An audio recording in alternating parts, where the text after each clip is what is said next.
This Labor Day saw 300% more new COVID-19 cases on average than last year. Last week, the U.S. Centers for Disease Control and Prevention Director Dr. Rochelle Walensky advised unvaccinated Americans not to travel for the holiday and reminded vaccinated people that the high rate of virus transmission meant that it could be risky for them to travel as well. The risk played out last year, when cases surged in 31 states and the positivity rate went up in 25 of them only 2 weeks after the Labor Day holiday.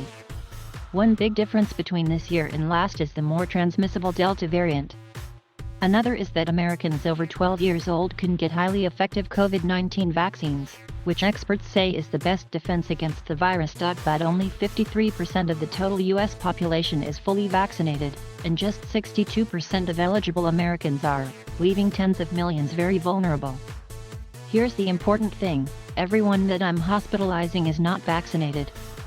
We are, by and large across the country, not needing to hospitalize people that have gotten both doses of the vaccine. Professor of Emergency Medicine and Associate Dean of Public Health in Brown University Dr. Megan Ranney said, "This is a disease of the unvaccinated right now." Alabama, Wyoming, Idaho, Mississippi, and West Virginia all have less than 40% of their populations vaccinated, according to the CDC.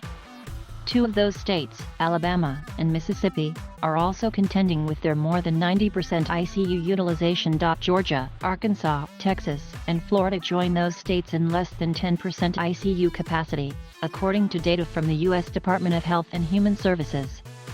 The takeaway for everyone is get your shots and certainly wear a mask for that added layer of protection if you are in public indoor spaces right now, Ranney said.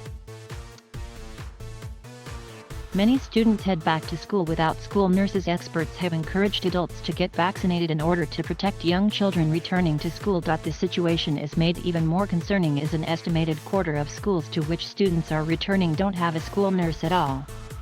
The CDC recommends that schools have one full-time nurse for every 750 students. Based on the latest data from a national school nurse workforce study, published in the Journal of School Nursing in 2018, approximately 39% of schools employ full-time nurses and about 35% employ part-time school nurses, while 25% do not employ school nurses.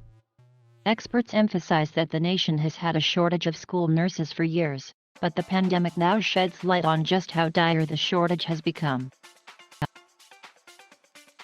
Schools in the rural regions appear to be significantly more likely than schools in urban areas to report having no nurse at all, according to the study published in the Journal of School Nursing in 2018.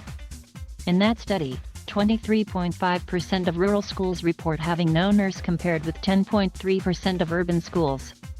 And those areas also are likely to have a shortage of primary care pediatric healthcare providers as well. West Virginia governor frustrated at booster pace. In West Virginia, Governor Jim Justice said Monday that he is eager for the boosters to begin. "If we could just get the go-ahead from our government to absolutely start administering these booster shots, we would be all over that and we'll be doing that immediately," Justice said. "We're ready to go." Justice accused the federal government of holding up West Virginia from leading in its COVID response. "We've got people that are well beyond 6 months that are 60 and older that need the booster shot.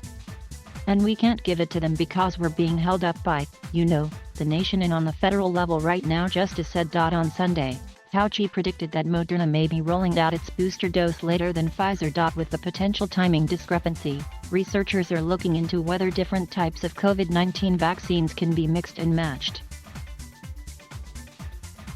"We're lining up Pfizer against Pfizer, Pfizer for Moderna, and vice versa," Fauci told Wei Jiang on CBS Face the Nation on Sunday. "Hopefully, within a reasonable period of time, measured in a couple of weeks, we will have that data."